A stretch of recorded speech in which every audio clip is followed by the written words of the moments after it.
Hey everybody, Mo here, and today I'm going to be bringing you guys the deck I'm most excited for from Paradox Rift expansion coming to Pokemon trading card game in about 2 weeks from this video launching. And so what I'm going to be doing up until the launch is I'm going to be releasing decks that I think I'm excited for, or decks that I am excited for that I think might have a chance to do well in the meta, cards that I think will do well. I'll rate cards. I think I'll put out a video of like 5 best cards, or 5 cards I'm most excited for, 5 decks I'm most excited for, to kind of clump all of these decks together in one short video, or one, video where you can find them all together. And then up until then, just release individual, like, more in-depth videos. So this is going to be one of those more in-depth videos where I go over why I'm excited for this deck, this card, and just tell you guys kind of the purpose of the deck. Kind of like a deck guide for a deck that's not even out yet. Really, this deck is out. You're just missing the Roaring Moons and, like, Earthen Vessels, right? But to just kind of make you guys understand what the entire purpose of the deck is and how the refinement process is going to go. And then in a couple days from now, after I release about 5 of these videos for the different decks that I plan to play and that I'm interested in, I'm going to put together, oh, you just went quick, 5 decks that I think are going to do really well. These are the decks that are in them, and then it's going to be a quick little overlands. But today's video is going to be an in-depth kind of guide over this Roaring Moon. It's really just like a dark aggro, dark aggressive style deck. It's not very new. It plays Darkrai Moltres, Galarian Moltres V. This style of deck has been played before. It's been played before and it's done really well. So nothing new outside of the fact that Roaring Moon is another really good dark attacker, and then Earthen Vessel is coming out, which can make things extremely consistent with things like your Galarian Moltres, your Galarian Moltres V, because you'll have plenty of ways to discard them. So it'll be really nice to be able to attack on turn 1 consistently with that. And then, of course, the addition of Arven. I think Arven is probably in contention for one of the best supporters in the meta right now. Just one of the best supporters in general in the format right now. He is very, very, very strong. But we'll get into all of that stuff in a minute. Before we do, I wanted to remind you guys that 68% of the people that watch my videos aren't actually subscribed to me. So if you can do me a huge favor and click that subscribe button, it helps me out so much with the YouTube algorithm. And I really appreciate all the support I've gotten with my journey over to YouTube. Over to the Pokemon side of YouTube, coming from other CCGs, mainly Legends of Runeterra. I really appreciate all the support you guys have given me on my streams, on my YouTube. It's been amazing, and I really, really appreciate all the comments and support. So that's me for the intro. Let's get into the deck, kind of why I built this deck, why, what is going to kind of like make it better. Like, oh, well, if you think it's going to be that good, why don't you just take out the Roaring Moon and the Earthen Vessel and play it right now, right? Kind of a mentality. But I'll get to that soon. Basically, I was really excited about Roaring Moon. I think Roaring Moon is a very strong card. I think that it is, let me pull it up big for you guys here. I should have already had it. But I think this card is very, very good. I think it's better than a lot of people are giving it credit for. I think people are kind of just focusing on the one-hit KO attack more than anything. I think like, oh, well, when are you ever going to need that? Really, you're just going to trade 1 for 1? Or it's like, oh, you use that and then I'll just knock you out with my, like, basic Pokemon for 30 damage and blah, blah, blah. But that's not really when you'll be using that. Every time someone's came up with that argument to me, I say, what if I just hit you for 100? Or what if I just hit you for 120? Which in a lot of cases, you're not using this first attack here. You're not using Frenzied Gouging. The only time you're ever using that is against some V Pokemon that isn't, Mew, because Mew's weak to Dark. And then so the 220 here is just going to be, 440, so it'll one-shot the Mew VMAX. So it's basically right now just like Charizard, and then your random Inteleon VMAX, Urshifu VMAX. We just saw Gyarados VMAX win the last NA regional. Or sorry, didn't win the NA regional, but made it to the finals. So really, you're just gonna use that against random big VMAX Pokemon, Duraludon even. But because of that, because you're using that, and most of those decks, they don't just have a cheap and easy way to deal 30 damage like that most of the time. Or if they do, you're automatically up trading 3 prices for 2 because you're gonna like boss up their VMAX and then Frenzied Gouging. Even if they immediately KO your Roaring Moon back, you're still up in prizes, right? Because you KO'd a 3-prizer for your 2-prizer, and that's good. Or you're gonna be up against something like a Charizard, which has, again, that extremely bulky 330 HP stat line, And so you're going to one-hit KO that, but they also don't have a super good way to really just deal 30 damage without using another Charizard. A lot of Charizard decks right now are kind of just one-attack decks. They just attack you with Charizard. Maybe they'll attack you with like an Entei, or sometimes they get crazy and attack you with the Pidgeot. But for the most part, you're just going to be one-hit KOing a Charizard. People will say, oh, well, what if they just knock it out with a Charmander or a Charmeleon? I don't know about Charmeleon, but I know that most of the Charmanders, if not every Charmander being played right now, requires 2 energy to be able to do at least 30 damage. So because of that, I'm not too worried, because if they do that, then you can just bring in another Roaring Moon, or bring in anything in this deck, right? And then just hit the Charmander back that has 70 HP, and then now your opponent is down a Charizard and a Charmander, and they have to somehow set up a third Charmander and a second with a Charizard on top of it to be back in the game to have a chance to KO you. And that's just not very likely to happen, or that's a lot of work for your opponent. So because of that, I just think a lot of people are really overlooking this Calamity Storm, especially because it says you may discard a stadium in play, not your stadium. And just about every deck in the meta right now plays a stadium card. So even in this list where I'm only playing 4 Pokestops, a lot of times against 1-prizers, the 100 damage is going to do it. Against most 1-prizers in the meta right now, especially everything in like Lost Box, right? But against other decks, 220 is a perfect number against a lot of the 2-price Pokemon in the meta right now, like your Xianpaos, anything in the Miraidon package, again, the Raikou and the Lost Zone decks. A lot of those cards are going to be at 220. I think Iron Valiant is at either 220 or 230. It is at, yeah, Iron Valiant is at 220, and I think that card has the potential to be in the meta right now, or in the meta going forward.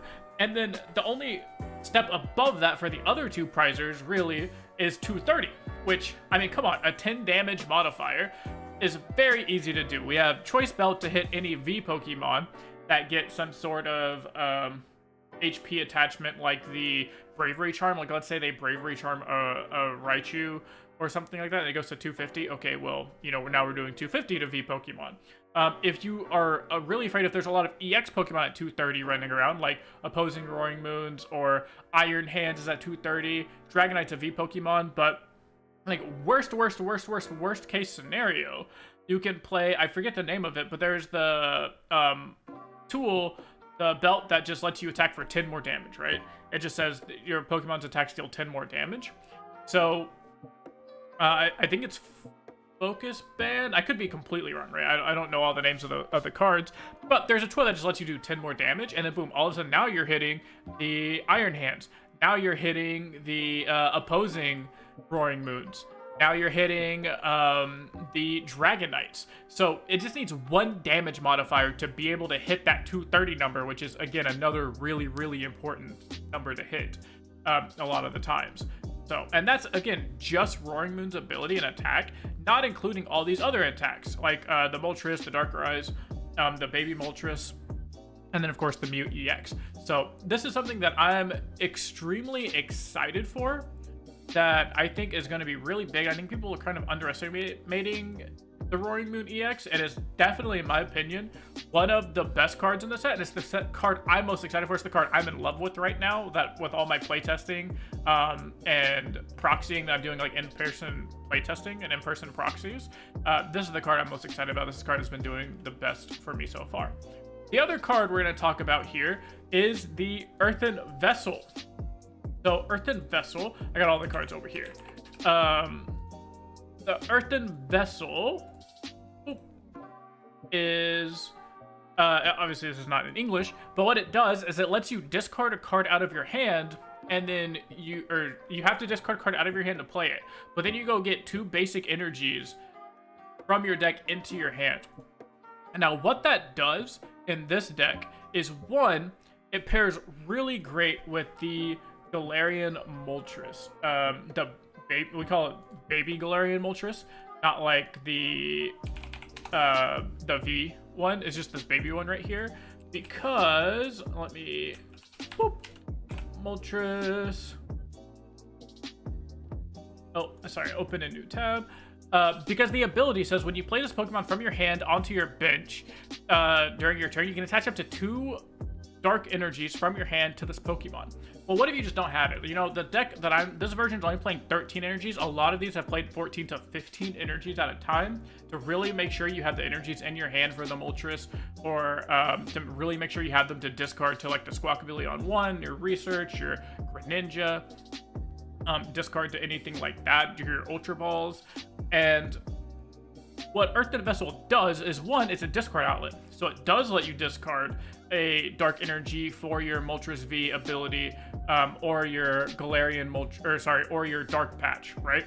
So it does let you do that, as well as it goes and gets 2 immediately. So even though I'm only playing 13, there's a good chance I can attack with the Galarian Moltres on turn 1. Because all you need at that point to attack with the Galarian Moltres on turn 1 is literally go use the Earthen Vessel, get 2 Dark Energies in your hand, play Galarian Moltres from hand, use the 2 Dark Energies that you got from your Earthen Vessel, and then attach for turn, boom. That's 3 energies. Now, of course, you're not really wanting to attack with Galarian Moltres on turn 1 because it's only going to deal 20 damage. But point being is you can attack with Galarian Moltres in 1 turn later down the line when your opponent's taken, 2, 3, 4 prizes. And this attack's all of a sudden doing, 120, 220 damage, and now you're able to one-shot your opponent's 2 prizers, or mostly what it's going to be used for is to be able to take your opponent's 1 prize Pokemon back to give you a battling chance on that 1 prize you fight. And you're able to get all the energy onto it in 1 turn very smoothly, very easily, not really needing like, oh, I need Dark Patch, get the Darkrai back, all that type of stuff. Like, no, you just need 1 Earthen Vessel and then an energy for turn. That's all you need. And you can attack with this in 1 turn, which is really, really, really strong. On top of that, Galarian Moltres is able to make Darkrai V-Star damage get really big. But again, that's something we'll talk about in a minute. But we're mostly just talking about the Earthen Vessel. This is another big reason why, because it turns on your Moltres so easily, and also it's a discard outlet to help out your Dark Patch and help out your Moltres V. And because it goes and it thins your deck out, it gets you 2 more energies. And let's say you have like a Dark Patch in hand already, or you have the Moltres V in play already, you can just discard those with the Greninja. Like, let's say you go Earthen Vessel, discard an energy, go get 2 energies. Greninja, discard a second energy. Boom. Now all of a sudden you have 2 energies in the discard pile, and you have an energy in your hand. That's all you need. You get 1 Dark Patch with that, and then boom, you're attacking with the Moltres V turn 1. 2 Dark Patches with that, boom, you're attacking with a Roaring Moon turn 1. Like, that is really, you're gonna attack with the Mew EX turn 1. Let's say your opponent has like a really awkward start, you're against Ralts Curlia, like you're against Gardevoir, right? So they're going turn 1, put down like 2 Ralts in play. Oops, I accidentally have a Greninja in the active, because sometimes I do that. Or even I just have a Greninja on the bench. You go, okay, Mew, obviously you can't Dark Patch onto the Mew or anything like that, but that lets you set up for the future turns of being able to get all the energy in your hand and have all the energy needed to just put it onto this Mew in a couple of turns and be able to get that attack with the Greninja if your opponent's on a slow enough start. But really what it does is it allows you to attack turn 1 with the Darkrai V, it allows you to attack turn 1 with your Moltres V, your Roaring Moon, your Moltres.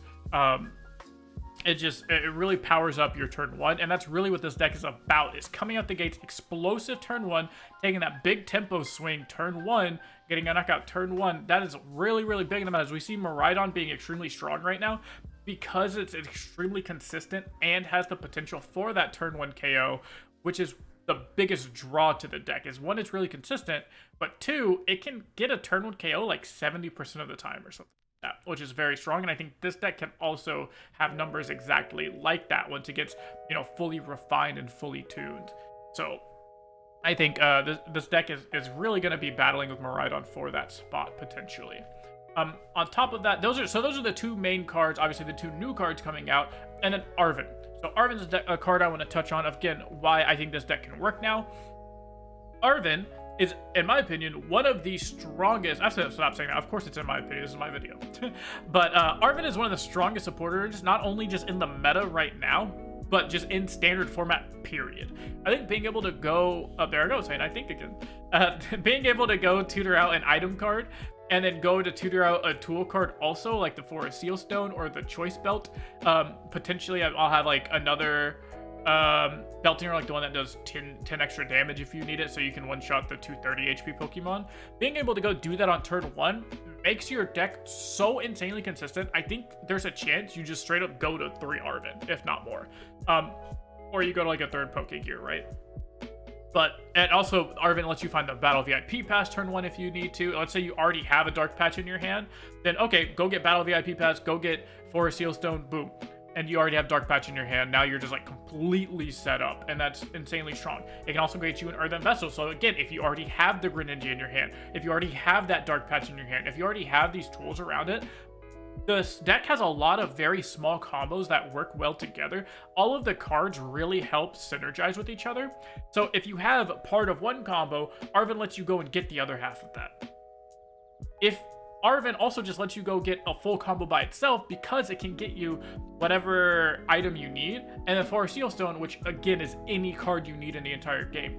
Oh, I have basically the Nut Hand. Okay, Arven's just gonna go get me a Choice Belt and Escape Rope, and then I'll be able to Escape Rope your Pokemon on the bench. Like, say you're against Lugia, and they go Lugia on the bench, Lumineon in the active, right? Let's say they have some weird start like that. They just go Lumineon in the active, bench Lugia, attach energy, pass. If you have the nut start, you can just say like, okay, I'm gonna go find the escape rope, put the Lugia in the active, hit the Lugia on turn 1, you've won the game. Like, that's it. They can't come back from that, really, because you're just gonna be too far ahead.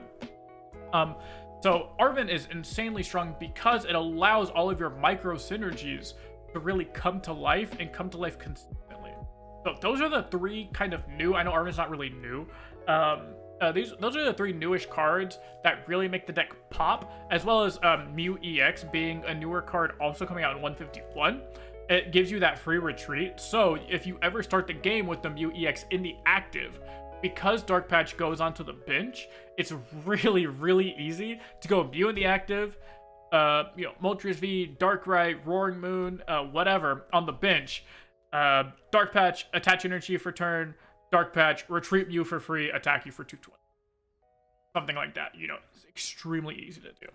So those are the kind of 3 to 4 new-ish cards, 2 completely new, 2 newer cards, as to why I think this deck could finally work and really has the potential to be strong in the meta and be consistent. So now we're going to go over, I'm just going to pull up Limitless over here so we make it kind of quicker.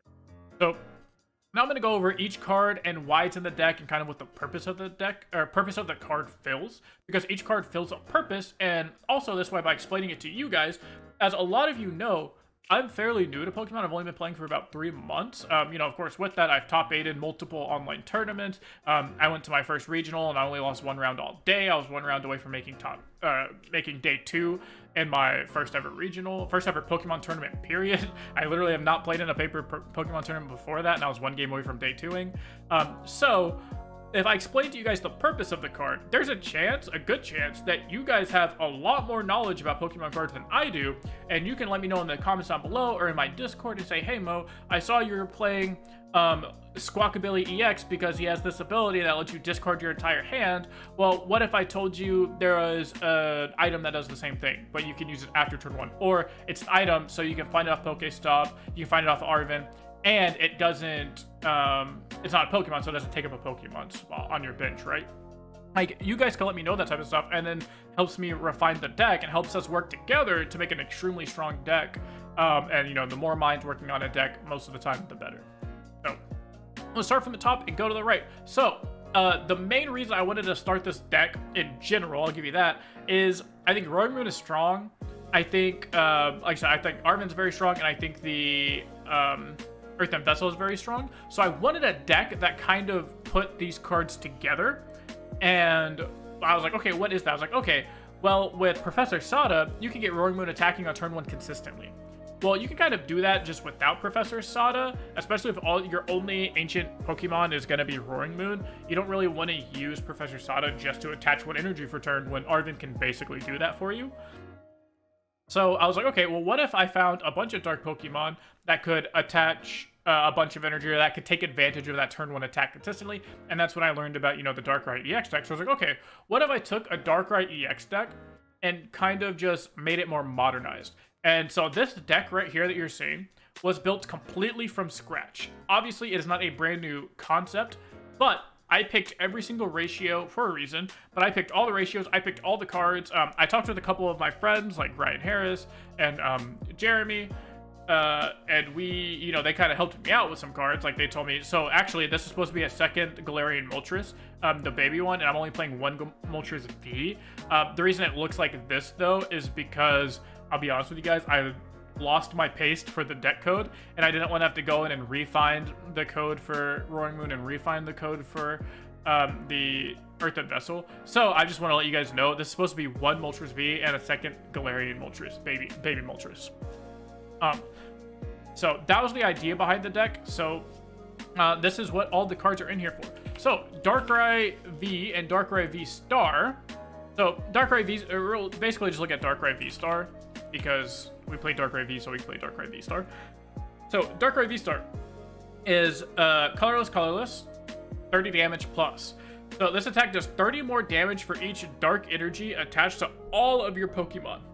And then its V-Star ability is during your turn, you can put up to 2 item cards from your discard pile into your hand.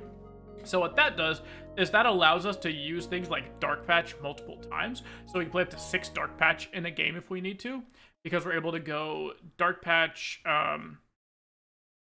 Dark Patch, ramp really hard, Darkrai V-Star, Dark Patch, right? And then all of a sudden we have a bunch of energy. You have a minimum of 4 energy in play. That's going to be 120, that's 150 damage minimum.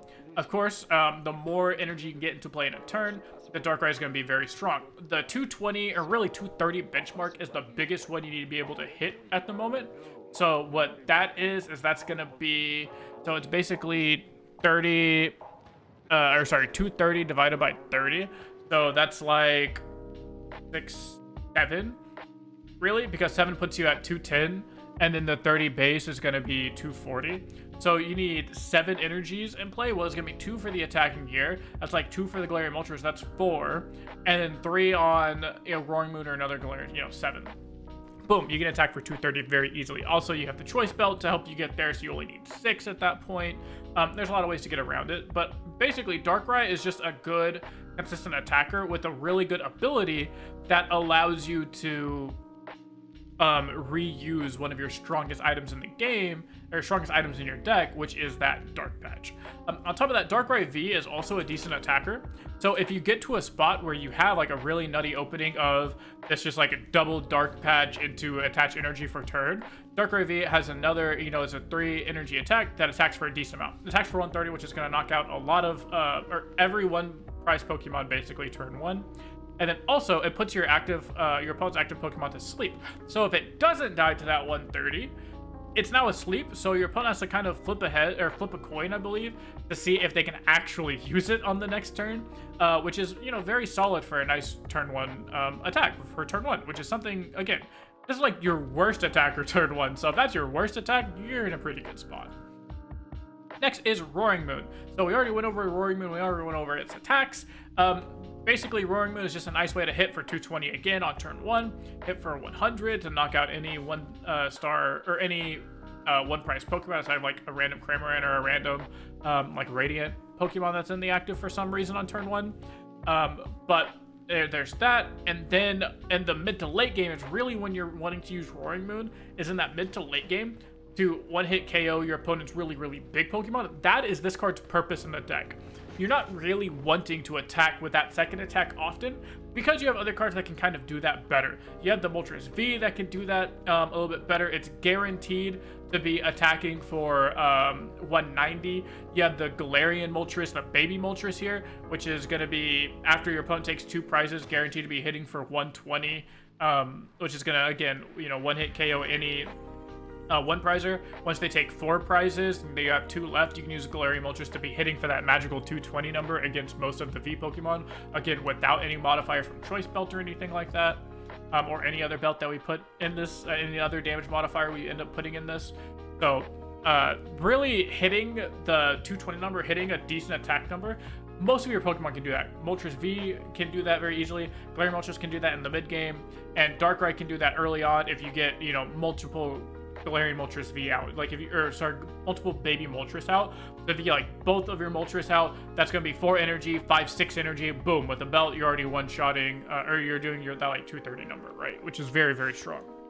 So Roaring Moon's main purpose is to be able to deal with the really big threats that this deck has an issue into in that mid game, like the Charizards, the VMAXs, anything that is kind of bigger than that magical 230 number or 220 number that we're hitting consistently. That's where your Roaring Moon is really going to come in. Moltres V. So, Galarian Moltres V. Oh, I mean, this is a fancy version of it, but same idea of the card. Let me see if I can find the Galarian Moltres V. Boom. This is still, yeah, okay. Anyways, here we go, Chilling Rain. There we go.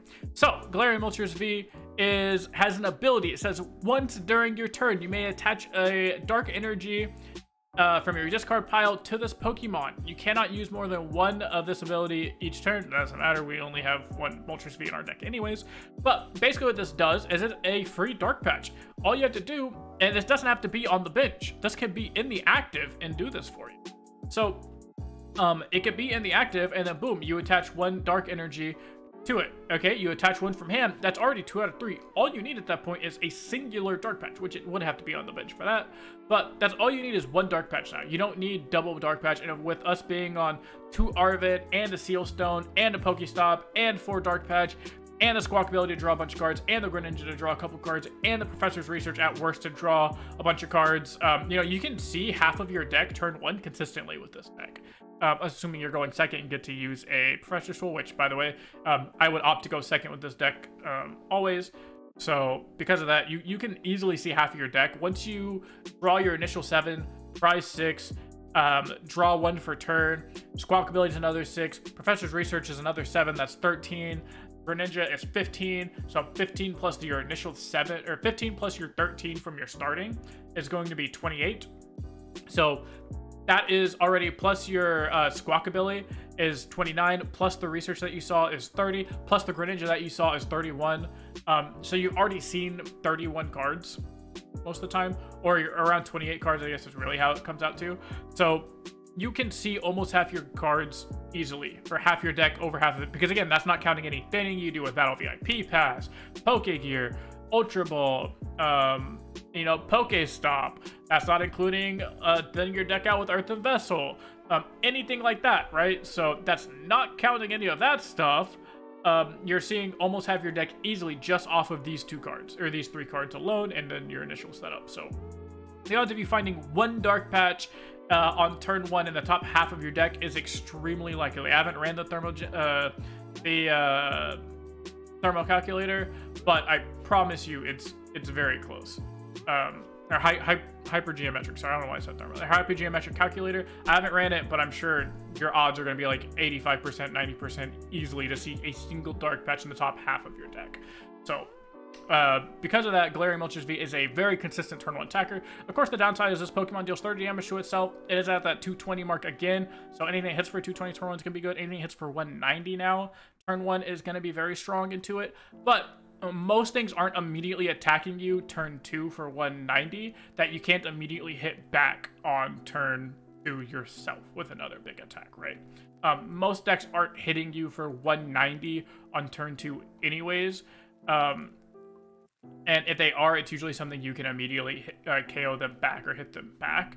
Because we also, you know, again, we play the Roaring Moon, so Roaring Moon can immediately hit back anything too tanky. Anything that's not too tanky can get hit with a Darkrai, hit with the Moltres, you know, something like that. Feels very good. The next one is, again, Galarian Moltres V. So, Galarian Moltres, just regular Galarian Moltres.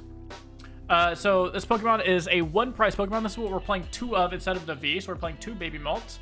This card is basically to give you a prize imbalance in the mid to late game also, against either the 1-prizer decks or against something like anything where 220 is like a good magic number. So again, against the Miraidon decks even, anything like that, you can play this Galarian Moltres. So your opponent takes 4 prizes.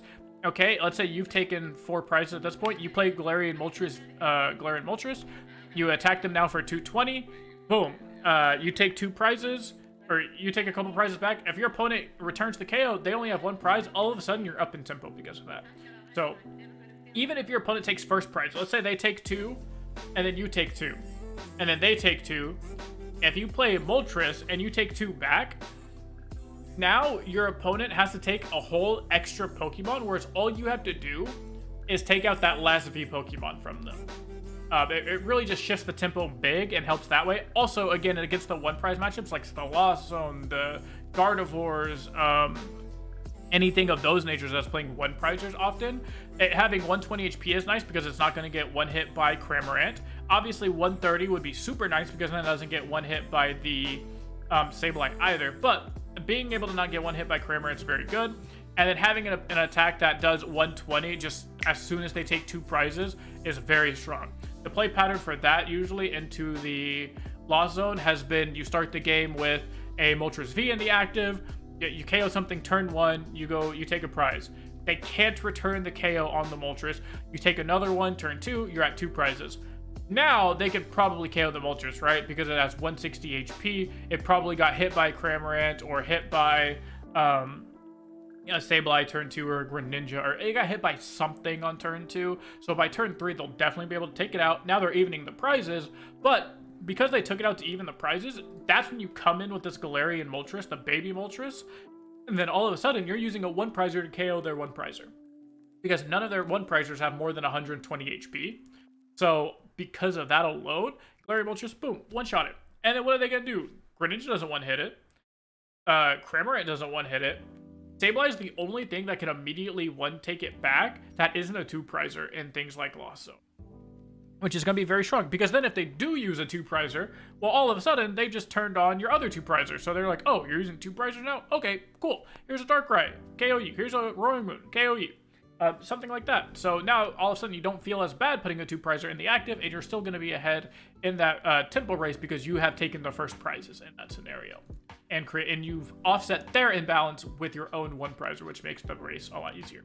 Squawkability. The point of Squawkability was, again, we needed ways to discard energies because that's how our Dark Patches work, that's how our Moltres V works. So I wanted ways to both discard energy consistently as well as draw the hands consistently, because you need to be able to draw into the Dark Patch, draw into the Arvid, draw into the Seal Stone, draw into the Ultra Balls, into the Earthen Vessels, right? You need to be able to draw into your combo pieces if this deck is going to work, and if it does have any chance of being a competitive, viable deck, it needs to be able to consistently attack on turn 1. You need to be able to go into turn 1, you need to opt to go second, go into turn 1, and be confident enough that you're going to attack that most of your games, that attacking on turn 1 is going to give you a big enough tempo swing to run away with the game.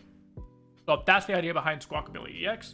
Luminion is another way to keep your deck with consistency. You can find a boss in the mid to late game. You know, everyone knows why you play Luminion. Play boss in the mid to late game, which is great. Early game, you can choose if you need the Arvin to tutor out specific pieces, or if you just need to pick the Professor's Research because you're like, you know what, my hand is so far away from being good. The 2 cards off of Arvin's not going to cut it. Let me get Professor's Research, draw a whole new hand, get through half my deck right here on turn 1. Or if you just have energies in your hand and you're like, you know what's better than Squawkability right now? I can't tutor Squawkability, but I can tutor Professor's Reason, which, discards your entire hand, lets you draw up to 7 again, which is really good in this deck when you're trying to use the Dark Patches. Then we have Radiant Greninja.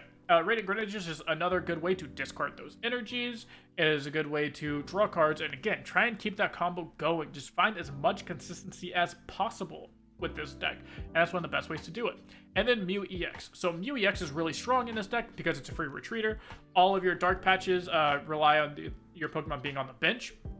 So being able to have a Mew in the active, like I said, on turn 1, just start the game with the Mew in the active, and then you're able to put that Moltres on your bench, that Roaring Moon on your bench, be able to use your Dark Patches and just have a free retreat, not have to find that escape rope, not have to play extra switches like switch cards in here. The fewer switch cards you could put in here, the more cards you can put to make your deck more consistent, which is very strong.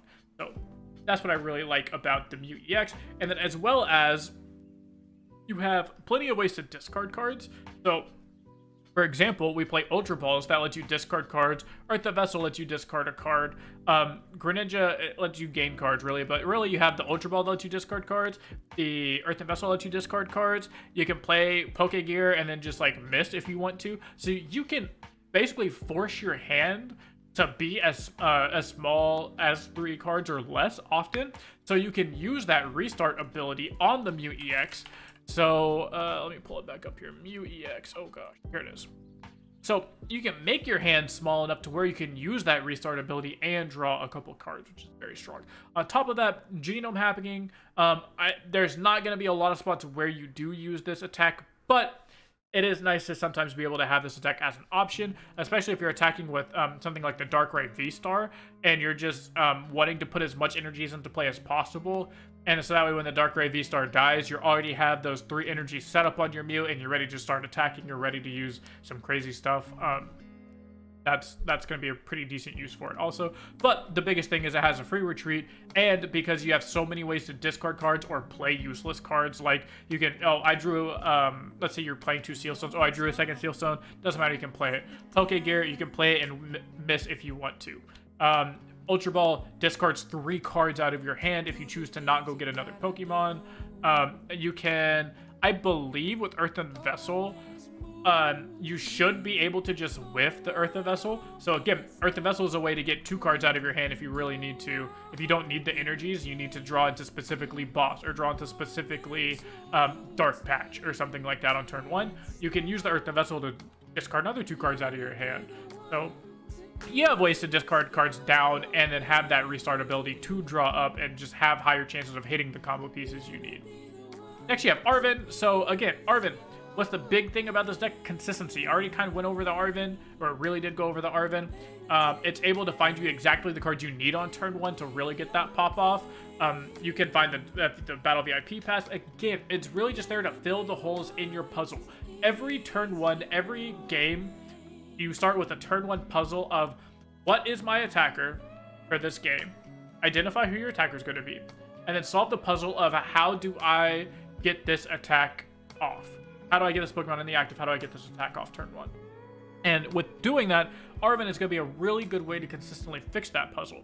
Because let's say you already have Dark Patch in your hand, and the Greninja, and a second Dark Patch. You know, let's say your hand's already like double Dark Patch, energy, Earthen Vessel, and you're like, okay, well, discard energy with Earthen Vessel, go get 2 energies, Greninja, discard energy, Dark Patch, Dark Patch.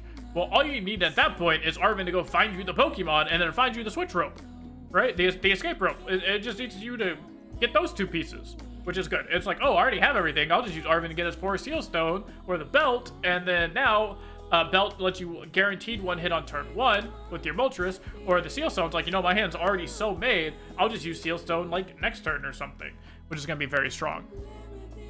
You know, or it's like, oh, this hand really isn't that good. I'm missing 2 pieces. Like, I'm missing 2 Dark Patches, but I have everything else. Like, I already have my Pokemon. I already have ways to discard the energies. I just don't have the actual Dark Patches in my hand. Well, boom, there you go. Arven finds you the Dark Patch. Arven finds you the Forest Seal Stone, which finds you the second Dark Patch. And again, now you're attacking turn 1 with the Roaring Moon if you need to. Or, the Darkrai V if you need to. Something like that, which is very, very strong. So that's the whole purpose of Arven. Boss's Orders. Again, in the mid-game, it allows you to just pull up any 2 prizers. Doesn't matter how big they are because of the Roaring Moon. You can one-hit it always. If it's a VMAX, boom, pull the VMAX up there, one-hit it. If it's just, a Pidgeot EX and your opponent's trying to tutor a card every single turn, nah. Boss that up. Use your one-hit KO with the Roaring Moon. Get that out of here, right? Or, your Darkrai V-Star with a bunch of energies and a choice, or I guess choice spell doesn't work because it's an EX, right? But the point being is you can bring that up in the mid game. Oh, you're against Gardevoir and they're trying to take you out with 1 prizers? Nah, Gardevoir's weak to darkness. You pull that puppy up here, you one-hit it with the Moltres. With Moltres, I think they need 3 prizes, puts you at, 3 prizes puts you at 170 damage. So that times 2 because of the weakness is, okay, all of a sudden you're being able to one-hit KO the Gardevoir EX, which is very strong because you're hitting for 170. So boss, obviously very versatile. Professor's Research, another way to increase that turn 1 consistency, lets you discard your dark energies. The only reason I'm on 2 and not like 4 is because I actually found a really hard time fitting space. I know one thing I really want to add into this deck is a Clara, to be able to have extra energies because I am only on that 13 number, to be able to get back that Moltres V, to get back that Baby Moltres, to get back that Roaring Moon if I need it, to get back a Luminion for future turns, like force my opponents to Iono me if they don't have Iono Luminion boss game, right? There's a lot of things you can do with the Clara and this matchup, which is very strong. You can get the 2 energy back and then a Baby Moltres, and also be like, okay, Moltres, you know I have the 2 energies, attack you again with my 1 prizer is a very strong line that you can do. I really want to fit a Clara in, but I'm not sure what to take out. So if you guys have any suggestions, let me know. Ideally, I don't want to take out a tool card because I don't want my Pokestop to miss more times than it needs to. But at the same time, I don't know what I can take out because all the Pokemon seem very needed. These trainers already seem needed. Like, I wish I could be on 4 ARV and 4 Research, right? I just don't have room in them. Maybe I could take out a Trekking Shoes, potentially. But, you know, we're going to get to why Trekking Shoes is in here. But, yeah, so let me know what you would take out and how you would fit a Clara into this deck. Again, remember, this is going to be 2 Baby Moltres and 1 Moltres V. Let me know how you would fit a Clara in here. Maybe you go down to 12 energy and fit a Clara in here. That could be a really good solution also. But yeah, so that's why I'm on 2 Professor's Research, just to help with the consistency and guarantee that turn 1 pop-off. Dark Patch, obviously you can't make this deck without the Dark Patch. The entire purpose of this deck is to get a turn 1 KO, turn 1 attack, and Dark Patch is how you do that. So Trekking Shoes. So I'm on 4 Trekking Shoes. I don't really know why more people aren't playing this card. I've seen it played in a couple of decks. Again, you know, not very limited, but not the most expansive knowledge and the Pokemon meta, or why people do or don't play a lot of these cards. But Trekking Shoe seems to fit this deck very, very well. You get to look at the top card of your deck. Let me pull it up here for you. Trekking Shoes. So you get to look at the top card of your deck. You can put that card into your hand, so you draw it, or if you don't, you can discard that card and then you draw the next card. So what this does is, let's say you need a way to discard an energy. It's another way that lets you discard an energy, which is very strong. So that turns on your Dark Patches, turns on your Moltres V. But also, it lets you thin your deck out to draw the combo pieces you needed. It lets you look and say, like, oh, Dark Patch is on top of my deck. I'll draw that. Yeah, sure. Oh, my, like, 3rd Ultra Ball, or, oh, I have a Battle VIP pass and it's turn 2. I'll get rid of that and draw a real card. Oh, it's like an Ultra Ball, but I already have 3 or 4 or 5 Pokemon in play that I need. Discard that, try and draw a real card. It basically lets you be able to pick what card you need and lets you thin out your deck from the worst cards. Like, oh, I need to use, or I've already used the Darkrai V-Star ability. I'm not going to use Forest Seal Stone. Discard it, draw a real card, right? It's a good way to get rid of some of these dead cards in the mid to late game to really dig and find those combo pieces needed. It's an item which you can hit off a Pokestop, which is really strong. Again, it can discard the energy. Sometimes you need that to turn on the Dark Patches and turn on the Moltres V. So that's why I really like Trekking Shoes. It might just be 3 Trekking Shoes, 1 Clara for the mid game. It might be, you know, 1 boss, even 1 Clara. I'd be fine with that because I'm on the Luminion. I think 1 boss could be completely fine. So yeah, that's something I could be interested in. Then 4 Ultra Balls. Ultra Ball is a way to discard energies again, which turns on your Dark Patches, and it's a way to tutor out the cards you need on, you know, turn 1s. So let's say you already have the Moltres and the active, or the Mew and the active, Moltres on the bench. Okay, Ultra Ball, go find Squawk ability, have this huge pop-off turn. Oh, I already have the Greninja, go find Squawk ability. Oh, I already have the Squawk ability, go find Greninja. You know, it's just a nice way to discard your hand down for the Mew, discard energies for the Dark Patches and the Moltres V, find the Pokemon you need to. We already went over Earthen Vessel. We're not going to go over Battle VIP Pass. It's obviously a good card. Escape Rope, because you do need your Pokemon to be on the bench for this Dark Patch to work, and Escape Rope is a good way to switch into those active. You can oftentimes, like, Escape Rope into a Mew. If you, let's say you go turn 1, Moltres V in the active, and then you draw a Battle VIP Pass, you go Battle VIP Pass, Mew, something else, Escape Rope, put the Mew in the active, and then once you do your Dark Patch and shenanigans later, you can use your free retreat from that Mew, because, you know, Escape Rope doesn't count as your retreat for turn, and then boom, now you have a way to get that up there. So, just have a nice way. This could easily be a switch cart, but I really like the idea of putting your opponent's Pokemon into the active. And I don't really want to get stuck in a spot sometimes where I have Darkrai V-Star in the active, and I'm like, man, I really wish I had an escape rope, because you can't switch card, you know, in evolved Pokemon. So there's a very good chance this could be switch cards. It would also help with the Moltres V giving damage to itself, or it would help in the Lost Zone matchups where you could heal some of that damage off. However, I really like the escape rope at the moment. Pokegear, because you really want to make sure you hit your supporter turn 1. If you don't hit a supporter turn 1, this deck's your odds of attacking turn 1 are probably very low, but you can hit Pokegear off of Pokestop. You can, it looks at so many cards after you draw cards with like the Squawkabelly and the Greninja. That's going to be seeing 7, 13, 19, 21, and another 7. That's seeing 28 cards. Again, almost the top half of your deck without the Professor's Research even. So that is probably going to find you at least one supporter. Hopefully it's, you know, obviously the Arven or the Professor's Research or whatever you need to pop off for that turn. But it can get you there. One Sealstone, because we are playing the Arven. I think playing a Sealstone with Arven, when you do have as many V Pokemon as we're playing, we're going to be playing, you know, 2 Darkrai's and a Moltres, and a Lumineon, like the worst case scenario if we need it on turn 1.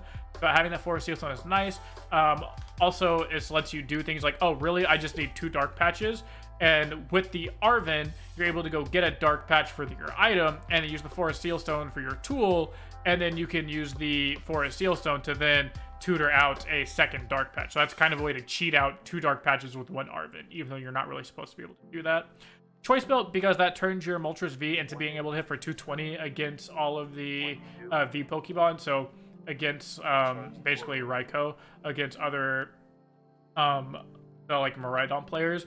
Choice Belt could easily be something else to help buff that damage, because at that point you're not really one-hit KOing the Xianpao because it's an EX. But there's a lot of toolbox room. There's a lot of room for kind of tech cards depending on what the specific meta is, because you have that Arven. So let's say Xianpao is super popular. You could put the tool in here that lets you hit extra into water damage, right? Or into water Pokemon or something, so you're guaranteed hitting the Xianpao on turn 1. Or really, you can say, oh, I really need to make sure I hit Electrics for an extra 30, so that way you can hit a Iron Hands or the Miraidon or the Raikou, not really lose that Raikou ability to KO on turn 1, right? So there's a lot of things you can put in here. I don't know what the meta is going to look like. Choice Belt's just the best generic option, but of course you can use whatever specific tool or damage modifier or damage buff that you're going to need in the specific meta call that you read. And the Pokestop is a good way, again, for consistency. It finds you your Dark Patches, it finds you the VIP on turn 1, it finds you Trekking Shoes, Ultra Ball, Earthen, Pokegear. It just really helps you with that consistency turn 1, as well as letting you hit with that 220 from the Roaring Moon if you do ever need that on turn 1, and you get rid of the Pokestop so your opponent doesn't get to use it. So let's say you're against Lost Zone, and you go, okay, Roaring Moon, I'll discard my Pokestop. That way you can't use it. And if you do want to use a Pokestop, you have to now have your own, play it for turn, and then I get to discard that again next turn, and you're just buffing my attack for the future, which is very, very awesome and very cool to do. So that's why it's in there. And again, 13 energy. I liked 12 energy, but I kind of had an extra spot laying around. So I was like, you know what? I'll put in the 13th energy to really help and make sure that I actually can get big numbers on the Darkrai if needed. I can set up multiple Pokemon if I need it. I guaranteed C energy to discard with things on turn 1, so I can really pop off with it. So that's why I went up to 13.